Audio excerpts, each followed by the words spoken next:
का स्वागत है। पिछले वीडियो में हमने पढ़ा था कक्षा 10 का दूसरा चैप्टर है बहुपद। तो पिछले वीडियो में हमने बहुपद चैप्टर का पूरा बेसिक पढ़ा था। आज उसके आगे स्टार्ट करते हैं। अच्छा, कल के वीडियो में हमने एक टॉपिक पढ़ा था जिसका नाम है बहुपद का शून्यक। इसको आज फिर से मैं बताने जा रहा हूँ, ध्यान से सुनिएगा। इसको बताना ज़रूरी भी है आगे के सवाल के लिए। और आज हम सबसे पहले शुरुआत कर रहे हैं बहुपद का शून्यक। इसके बाद पढ़ेंगे बहुपद का ज्यामितीय रूप। फिलहाल हम शुरुआत करेंगे बहुपद का शून्यक। देखिए, शून्य के बारे में मैं कल बताया था कि बहुपद में चर का वह मान जो पूरे बहुपद को क्या बना दे, शून्य बना दे, उसको हम बहुपद का शून्यक कहते हैं।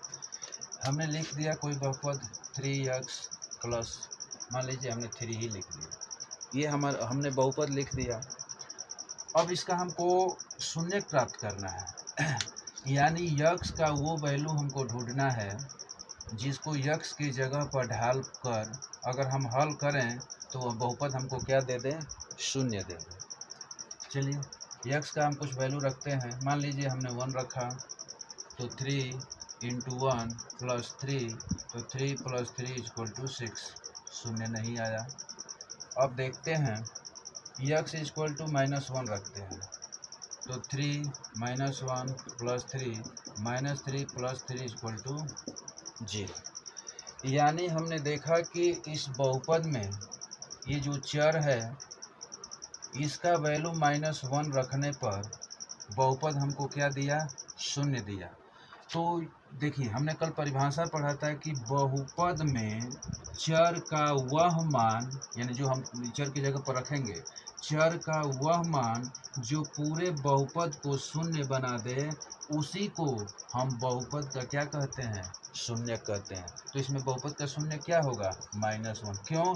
क्योंकि यक्स की जगह पर -1 ही रख कर हल करने पर क्या आया है, शून्य आया है। यानी यक्स का कुछ भी मान जो होगा वो यक्स की जगह पर रख दें, अगर बहुपद को फिर हल करें, अगर शून्य आ जाए तो उसको हम बहुपद का क्या कहते हैं, शून्य कहते हैं। एक और एग्जांपल देखते हैं।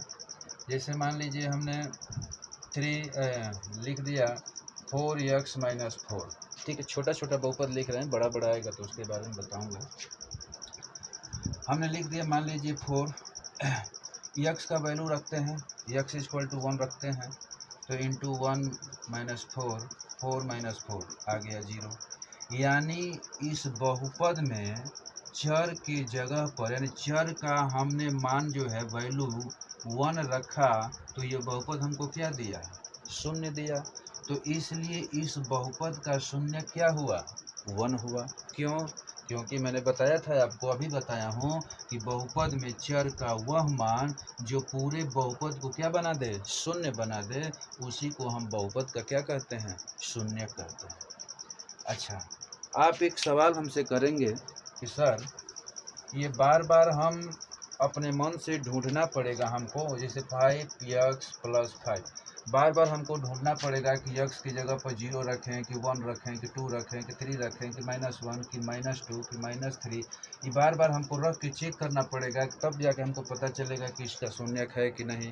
तो नहीं, ऐसी बात नहीं है। इसका एक तरीका है, डायरेक्ट हम शून्यक प्राप्त कर सकते हैं। जब भी कोई बहुपद आपको दे दे, जब भी कोई आपको बहुपद दे दे, आप पूछे कि इसका शून्य क्या होगा, तो आप काम कीजिएगा ये कि 5x + 5 ये बहुपद है, इसका शून्य निकालना है, तो इस बहुपदे को शून्य के बराबर रख देना। इस बहुपदे को क्या करेंगे, शून्य के बाहर रख देंगे। तो जब अच्छा शून्य के बराबर रख कर इसको हल करेंगे, 5x, इसको उधर भेजेंगे तो -5। अब x = 5 से 5 कट गया, क्या आ गया, -1। यानी यक्स इक्वल टू, ये जो आंसर आया है, यानी यक्स इक्वल टू -1 आया है। इसका मतलब यह है कि इस बहुपद में 5x + 5, इस बहुपद में मैं यक्स के जगह पर अगर -1 रखूं और रख कर हल करूं तो ये जो बहुपद है हमको शून्य देगा। देख लेते हैं। तो 5 × यक्स के जगह पर -1 और +5, तो ये हो जाएगा -5 + 5 और ये हो गया 0।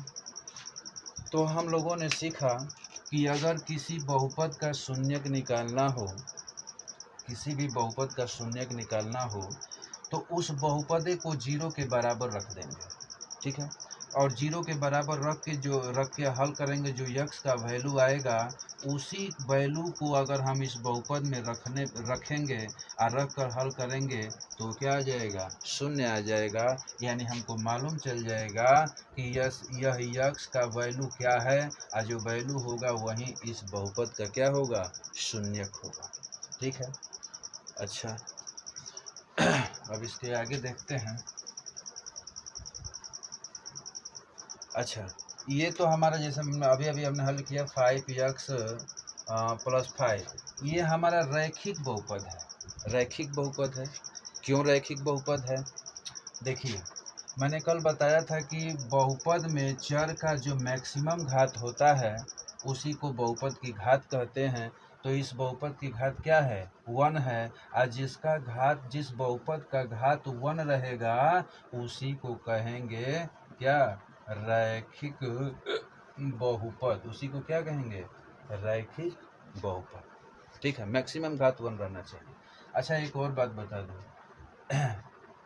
अभी जिसे मान लीजिए ये 1 घात वाला बहुपद है यानी रैखिक बहुपद है, तो इसका जो जीरो जाएगा यानी इसका जो शून्यक आएगा, इसका जो शून्यक आएगा अधिकतम 1 आ सकता है। अधिकतम क्या, जिसे -1 रखेंगे तो ये जीरो बन जाएगा, लेकिन है तो एक ही ना, है एक ही, यानी इसका अधिकतम शून्य क्या आएगा, 1 आएगा। अच्छा जैसे मान लीजिए, जैसे हमने कर दिया कि x² - 5x + 10, ठीक है। मान लीजिए इसको 3x कर लेते हैं, ये हमारा द्विघातीय समीकरण हो गया। तो इसका अधिक से अधिक वैल्यू क्या होगा, अधिक से अधिक शून्य क्या होगा, 2 होगा। क्यों, क्योंकि इस बहुपद में बहुपद की घात क्या होगी, मैक्सिमम घात, चर पर मैक्सिमम घात क्या है, 2 है, तो इस बहुपद की घात क्या होगी, 2। और जितना बहुपद की घात होगा उतने शून्य आएंगे, माने अधिकतम शून्य आ सकते हैं। जरूरी नहीं है कि 2, 1 भी आ सकता है, नहीं भी आ सकता है। ऐसा कंडीशन कभी कभी उत्पन्न हो जाता है कि नहीं भी आ सकता है, लेकिन आएगा तो अधिकतम कितना आएगा, 2 ही आएगा। इसका मैक्सिमम घात, अगर मान लीजिए कोई 3 घात वाला होता है, 3x² + x³ + x² + 2x + 3, ये बहुपद है हमारा। बहुपद की घात क्या है, 3 है। बहुपद की आप डिग्री पूछेंगे तो 3 है। क्योंकि इस बहुपद में मैक्सिमम घात कितनी है, 3 है, तो ये 3 घात वाला बहुपद है, ठीक है। तो इसका जब हम शून्यक निकालेंगे, इसको जब हल करेंगे तो इसका अधिकतम शून्य कितना आ सकता है, 3 आ सकता है, माने 3 आ सकता है इसका अधिकतम शून्य, ठीक है। आइए अब हम पढ़ते हैं कि शून्य का मतलब क्या होता है, रैखिक बहुपद का मतलब क्या होता है। अब हम ये जो चैप्टर पढ़ेंगे शून्यकों का ज्यामितीय रूप, अब हम पढ़ेंगे शून्यकों का ज्यामितीय रूप, शून्यकों का ज्यामितीय रूप, इसको हम पढ़ेंगे। ये क्या होता है ज्यामितीय रूप का मतलब, समझ लीजिए कि इसको ग्राफ पर दर्शाना है। इसको ग्राफ पर कैसे दर्शाएंगे, ठीक है। अच्छा अभी अभी हमने एग्जाम्पल लिया था, उसी एग्जाम्पल के सहारे मैं समझा रहा हूँ। 5x + 5 ये था, हमने लिया था, ये बहुपद दे दिया, ठीक है। अभी ये रैखिक बहुपद है, रैखिक बहुपद, ये रैखिक बहुपद है। इस रैखिक बहुपद का मतलब क्या होता है हम जरा समझ लेते हैं, ठीक है। चलिए इस रैखिक का बहुपद का मतलब यह होता है, चलिए जब इसको हमको ग्राफ पर दर्शाना है तो हमारा जो ये ग्राफ होता है, ये y अक्ष, ये x अक्ष, ये y डैश, ये x डैश, ये मूल बिंदु होता है। इधर 1 2 3 4 5 6 7 8 9 चलता चला जाता है। 1 2 3 4 5 6 7 8, -1 -2 -3 -4 -5 -6 -7 -8, -1 -2 -3 -4 -5 -6 ये चलता चला जाता है, ठीक है। क्योंकि जगह ना होने के कारण मैं बस इतना ही लिख पाया। चलिए, जब इस रैखिक बहुपद को हमको अगर इस कार्तीय तल यानी ग्राफ पर डिनोट करना होगा तो सबसे पहले क्या करेंगे, हम 5 देखिए 5x + 5, ठीक है, इसको एक हम पहले डब्बा बनाएंगे, छोटा सा प्यारा सा एक डब्बा बनाएंगे और इस डब्बे में एक तरफ लिखेंगे x और इसमें लिख देंगे, इसी बहुपद को लिख देंगे या y लिख देंगे, y अक्ष का जो बहुपद देता है वो y अक्ष ही होता है। फिलहाल हम इस बहुपदे को लिखेंगे 5x + 5। ध्यान से सुनिएगा। अब हमको एक बात बताइए आप, इस यक्स के जगह पर अगर मैं 0 रख दूं, ध्यान से सुनिएगा, यक्स के जगह पर अगर मैं 0 रख दूं और हल करूं तो ये बहुपद हमको क्या दे रहा है। देखिएगा, यक्स की जगह पर 0 रखेंगे तो 0 में 5 का गुणा करेंगे तो 0 और 0 में 5 जोड़ेंगे तो क्या मिलेगा, 5, ठीक है। अच्छा, यहाँ यक्स के जगह पर कुछ भी वैल्यू रख सकते हैं आप, जो भी आपको पसंद आए, उसे छोटा से छोटा वैल्यू रखेंगे तो हमको ग्राफ कम बनाना पड़ेगा। चलिए देखिए, अब हम यक्स की जगह पर -1 रख देते हैं, -1। तो -1 रखेंगे तो -1 का गुणा 5 में करेंगे तो -5 और -5 और +5 क्या हो जाएगा, 0, ठीक है। एक और वैल्यू रख लेते हैं, मान लीजिए हमने 2 रख लिया, यक्स की जगह पर क्या रख लिया, 2। अच्छा, यक्स की जगह पर रखते हैं इसलिए यक्स वाले खाने में रखते हैं, यक्स की जगह पर हमने क्या रखा, 2 रखा। तो देखिए 2 में और 5 का गुणा होगा तो 10 और, अच्छा रुकिए एक मिनट, थोड़ा बड़ा हो जाएगा, इसको छोटा ले लेते हैं थोड़ा सा, -2 रख लेते हैं, -2 रख लेते हैं। तो -2 यक्स की जगह पर हम रखेंगे तो -2 का गुणा 5 में करेंगे तो -10 और 10 -10 है और +5, इसको घटाएंगे जोड़ेंगे तो क्या हो जाएगा, -5, ठीक है। अरे भाई 5x + 5 यक्स गुणे -5 + 5 इधर करेंगे तो -10 + 5, तो ये क्या हो जाएगा, -5 है ना होगा। चलिए, हमने 3 बिंदु रख दिए, इसको अब हम ग्राफ पर दर्शाते हैं। देखिए, यक्स अक्ष पर 0 खाना चलना है, ये जो बहुपद होता है यह y का मान होता है, ठीक है। तो यक्स अक्ष पर 0 और y अक्ष पर क्या चलना है, 5 खाना। तो यक्स अक्ष पर 0 खाना तो यहीं रहेंगे, y अक्ष पर 5 खाना तो आ जाएंगे यहाँ, देखते रहिएगा, यहाँ आ गए। अब सुनिए, ये हमारा बन गया 0,5। उसके बाद -1, 0 यानी यक्स अक्ष पर -1, तो यक्स अक्ष पर -1 इधर चल दिया। अब क्या कर रहा है, 0, तो ऊपर y का मान 0, तो 0 यहीं पर जाना है, कहीं जाना नहीं है, ठीक है। तो ये हमारा निर्देशांक हो गया -1, 0। अब देखिए, अब यक्स अक्ष पर -2, तो यक्स अक्ष पर -2 यहाँ चल दिए, ठीक है। और y अक्ष पर -5, तो -5 चलना है तो नीचे आ जाएंगे ना, तो यहाँ आ जाएंगे, ठीक है। देख लीजिए, -2, -5। अब तीनों बिंदु से होकर एक रेखा बना सकते हैं, देखिए एक रेखा ही बनेगा। अच्छा, एक और मैं आपको मज़े की बात बता रहा हूँ, इसमें कोई और वैल्यू ले लीजिए, आपकी इच्छा हो, कोई और बिंदु निकालिए। मान लीजिए यक्स की जगह पर थोड़ा सा इसको और हम ऊपर बना लेते हैं, इसको तब समझ में आएगा। 9 है, 9, 10, 11, 12, 13, 14 और एक 15 बना देंगे, ठीक है। रखते हैं, यक्स का वैल्यू क्या रख देंगे, 1 रख दिया जाए। यक्स का वैल्यू अगर 1 रखते हैं तो 1 में 5 को मल्टीप्लाई करेंगे तो 5 और 5 ऐड कर देंगे तो क्या हो जाएगा, 10। यानी यक्स अक्ष पर 1 खाना चलना है, 1 खाना आ गए। वाई अक्ष पर 10, तो +10 चलना है, तो यहाँ आ गए, यहाँ आ गए, देख रहे हैं ना। ये जो रेखा गया है, इसी रेखा पर ये भी बिंदु आएगा 1,10। तो कहने का मतलब ये है कि अगर ये रैखिक बहुपद है और इसका जितना मैं बिंदु निकाल कर उसको ग्राफ पर बनाऊंगा तो वो एक रेखा पर ही बनेगा। कितना भी मैं बिंदु बना लूँ, वो जो बिंदु से मिलकर जाएगा एक रेखा ही जाएगा। तो इसलिए हम इसको कहते हैं क्या, रैखिक बहुपद।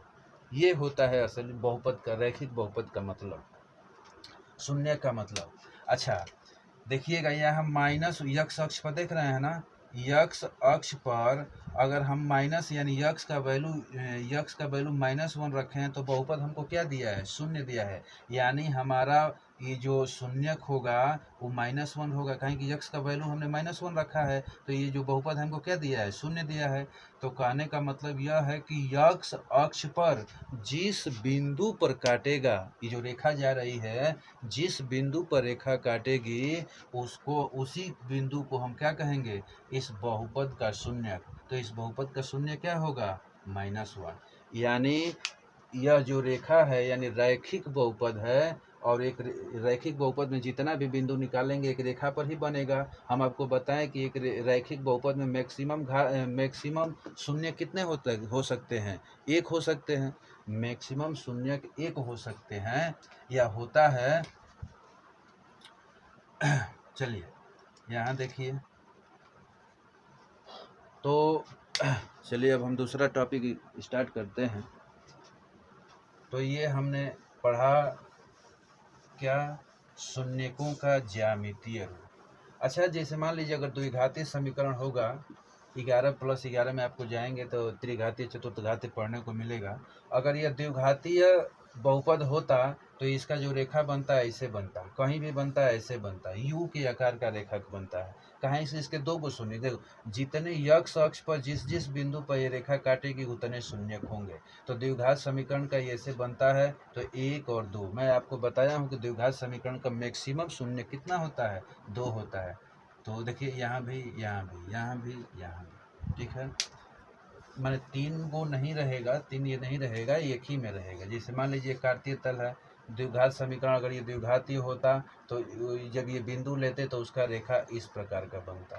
ये डायरेक्ट क्वेश्चन भी पूछा करता है कि द्विघातीय समीकरण का जो कार्तीय तल पर रेखा बनता है वो किस आकार का होता है, तो यू के आकार का होता है, यू के आकार का होता है, ठीक है।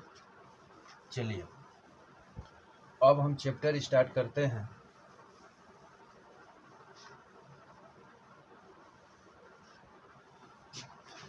चैप्टर स्टार्ट करते हैं और इस चैप्टर में आपको दिया है, देख लेते हैं क्या दिया है। पहला चैप्टर देखिए, चलिए पहला चैप्टर दिया है, पहला सवाल दिया है प्रश्नावली 2.2, प्रश्नावली 2.2 का पहला क्वेश्चन है। इसमें 6 फिगर बनाया हुआ है और 6 फिगर कार्तीय तल पर दर्शाया, पूछ रहा है कि इसके कितने शून्यक होंगे। देखो पहला ऐसे दिया है, ऐसे कार्तीय तल बना के दिया है और एक ऐसे रेखा गुजारा है, ठीक है।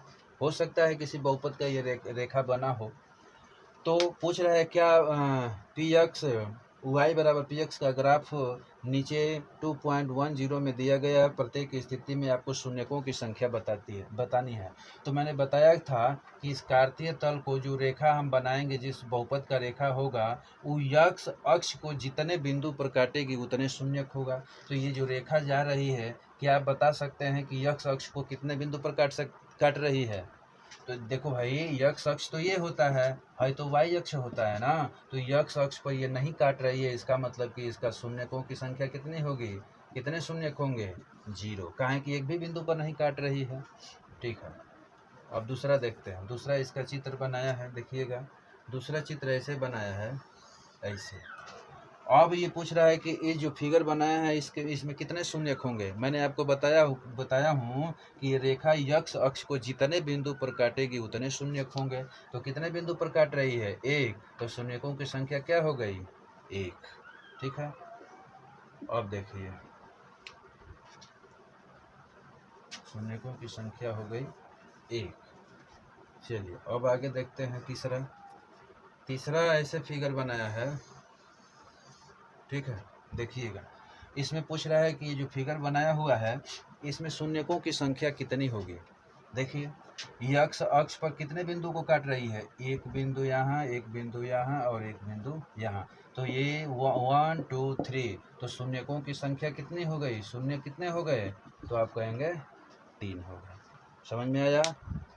अगला देखते हैं, चलिए